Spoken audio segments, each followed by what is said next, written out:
Jesucristo, el Verbo viviente, es el único medio de salvación. Él es el centro del pensamiento de nuestra vida, la fuente y la autoridad de la doctrina. El principal propósito de la vida de Cristo fue la obediencia a los mandamientos, exaltando la ley de Dios como un reflejo de su carácter. El principal mensaje a ser predicado en el mundo, basado en Apocalipsis 14, está representado por 3 ángeles llevando el Evangelio eterno al mundo entero. Este mensaje se basa en los encantos inigualables de Cristo y declara que la hora del juicio ha llegado y llama a obedecer los mandamientos de Dios. Mediante su palabra, Dios ha comunicado a los hombres el conocimiento necesario para la salvación. Las Santas Escrituras deben ser aceptadas como dotadas de autoridad absoluta y como revelación infalible de su voluntad.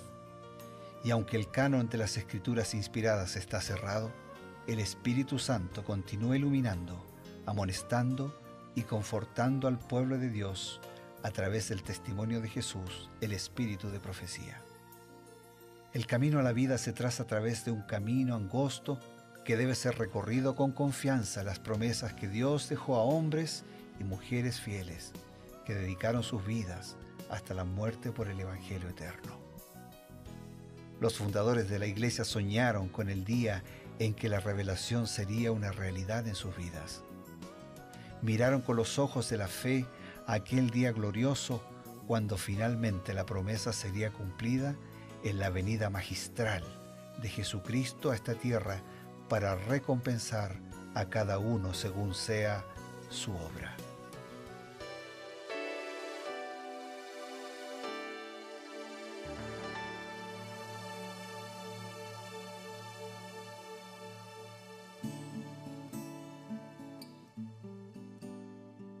Qué grato reencontrarnos nuevamente. Estamos aquí en el programa Revivados por su Palabra. Este segmento, queridos amigos, lo llamamos Creed en sus profetas.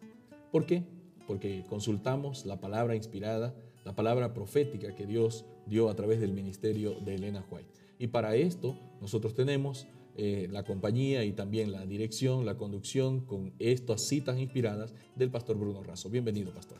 Muchas gracias, pastor. Es un gusto estar con el pastor Eber Piñeiro, doctor en teología, decano de la Facultad de Teología de la Universidad Adventista de Bolivia, para juntos meditar, reflexionar, compartir este momento hoy profundizando sobre el capítulo 26 del libro de Números, buscando lo que la Biblia dice, lo que ya hemos visto y también lo que el Espíritu de Profecía tiene para decirnos a fin de ayudarnos a vivir más cerca de Dios. Gracias, pastor, por su presencia también en este programa. Hemos llegado al capítulo 26 del libro de Números. Estamos viendo que ya ellos estaban cerca de la frontera de la tierra prometida. Habían pasado casi 40 años. Y mucho tiempo, ¿no? Mucho tiempo. Podrían haber llegado antes. Seguro que sí, ¿no? Pero sabemos que hubo un intervalo grande causado por una rebelión abierta, por la desconfianza que tuvieron un grupo de hombres y provocaron también la rebelión en todo el pueblo. Y bueno, ahí estaban. Justamente de eso queríamos hablar. ¿Qué sucedió con esa generación rebelde? ¿Y qué sucedió con esos 2 hombres que llegaron a tener un informe positivo y a cimentar su confianza en el Creador? Bueno, Dios no podía llevar a la fuerza a la tierra prometida a nadie que no quisiera ir y que no viviera como Dios les pidió que vivieran para llegar. Claro. Por eso voy a leer esta declaración que hasta parece dura, pero que nos ilustra lo que realmente pasó. Dice: los juicios que cayeron sobre Israel por su pecado en Sitín destruyeron los sobrevivientes de aquella vasta compañía que merecería casi 40 años ante la sentencia. Han de morir en el desierto. El censo que Dios mandó hacer mientras el pueblo acampaba en las planicies del Jordán demostró que ninguno quedaba de los contados por Moisés. Aarón el sacerdote, los cuales contaron a los hijos de Israel en el desierto de Sinaí, no quedó varón de ellos, sino Caleb, hijo de Jefone, y Josué, hijo de Nun. Estos 2 son los 2 espías que volvieron con un informe positivo. Ajá. Pero pastor, tal vez nos haga bien hacer un repasito muy breve. Ellos estaban esclavos en Egipto y Dios los liberó de la esclavitud de Egipto.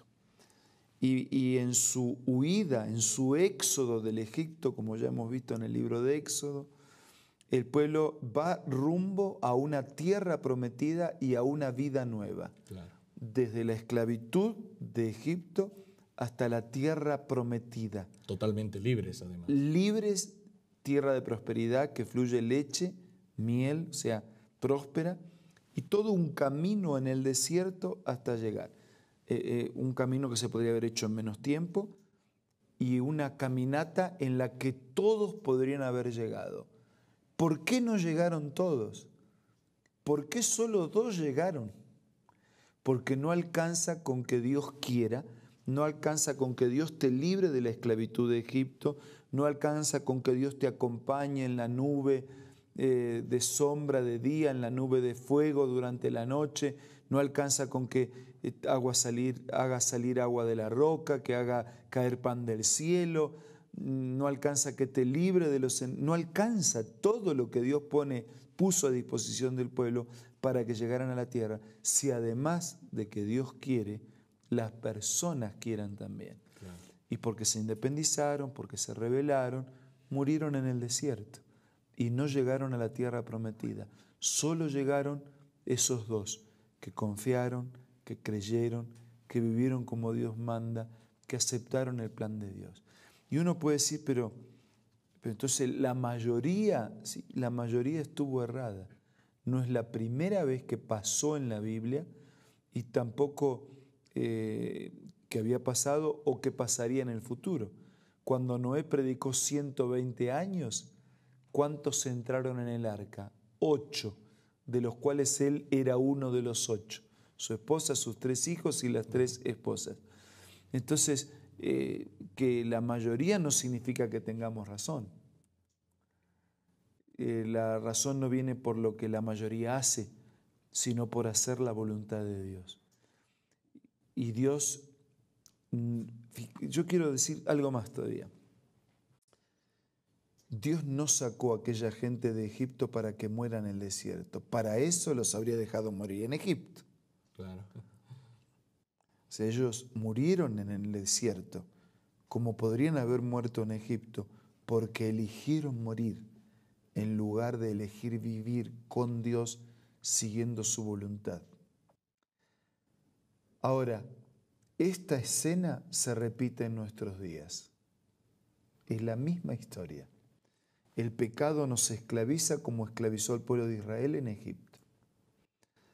Nuestro peregrinar es un desierto de peligros, de frustraciones, de miedos, de dificultades, de días calientes, de noches oscuras, de serpientes.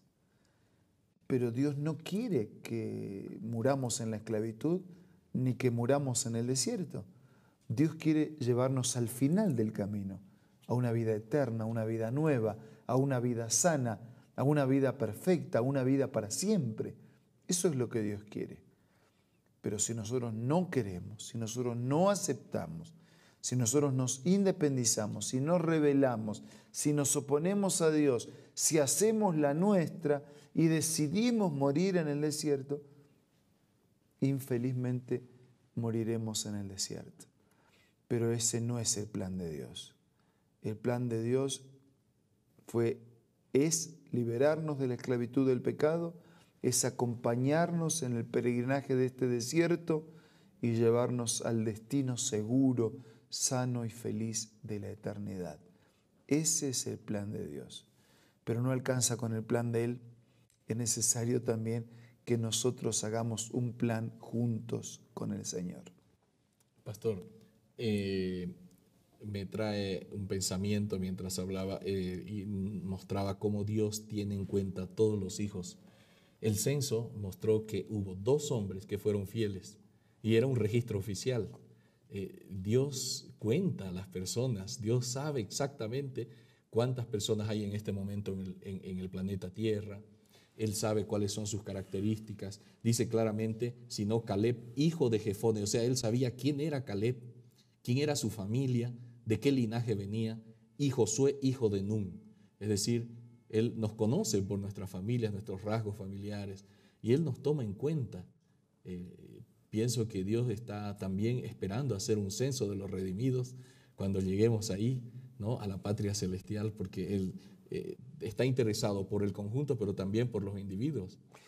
Totalmente. Si los bancos a través de las tarjetas saben cuánto tenemos y dónde estamos, por dónde vamos gastando con la tarjeta, si los gobiernos, los servicios de inteligencia, los centros educativos, las iglesias saben de las personas, tienen sus datos. Tienen datos, estamos registrados en más de un lugar, y a veces algunos de esos registros hasta pueden producir temor o preocupación. Pero qué bueno es saber que estamos registrados en la mente de Dios, en los libros de Dios, en el corazón de Dios, registrados como sus hijos dilectos, preferidos, favoritos, registrados, llamados para ser salvos. Y a menos que rechacemos, Dios nos va a salvar. O sea, el llamado es a la salvación. Dios no llama a nadie a la perdición. Dios llama a todos a salvarse. Ahora, si yo rechazo y desisto y rechazo y rechazo y desisto del plan de Dios, finalmente voy a terminar muriendo en este desierto. Pero estamos en los libros de Dios, en la mente de Dios, en el corazón de Dios y en el proyecto de Dios de vivir para siempre. Y no solo nosotros, porque Dios no hace acepción de personas. Todos, usted también, en el corazón de Dios, en los planes de Dios para vivir para siempre.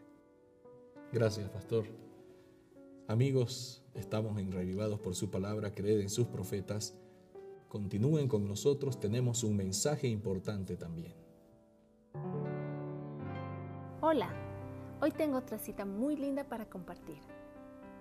El Dios del cielo luchó consigo mismo entre dejar que el hombre culpable pereciera o entregar a su cariñoso hijo para que muriese por la raza humana. Los ángeles estaban tan interesados en la salvación del hombre que entre ellos se podía haber encontrado a quienes habrían renunciado a su gloria y dado su vida por el hombre que perece. Pero, dijo el ángel, eso no serviría de nada. La transgresión era tan enorme que la vida de un ángel no podía pagar la deuda.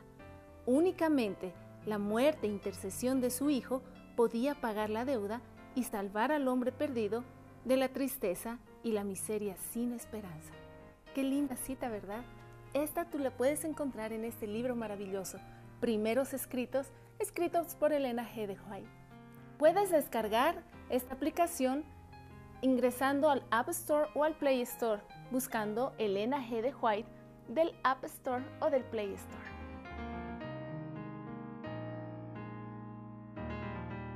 Estamos ahora, en este momento, para suplicar, para pedir la bendición del Creador. Para su vida, que es importante, su vida cuenta para Dios, mi vida también, nuestra vida, y queremos pedirle al Señor que cada día nosotros podamos, aunque no necesitamos pedirle eso, pero tener la certeza de que somos contados entre los hijos de Dios. Por favor, Pastor Bruno. Vamos a orar.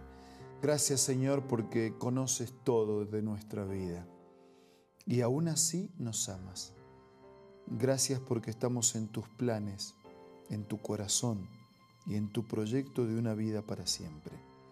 Ayúdanos a vivir haciendo tu voluntad y que tu sueño de que un día vivamos para siempre contigo se cumpla en la vida de todos nosotros. Lo pedimos, lo agradecemos en el nombre de Jesús. Amén. Amén. Gracias, amigos, por haber estado con nosotros. Nos espera un encuentro el día de mañana. Esto ha sido Reavivados por su palabra y creed en sus profetas. Hasta entonces.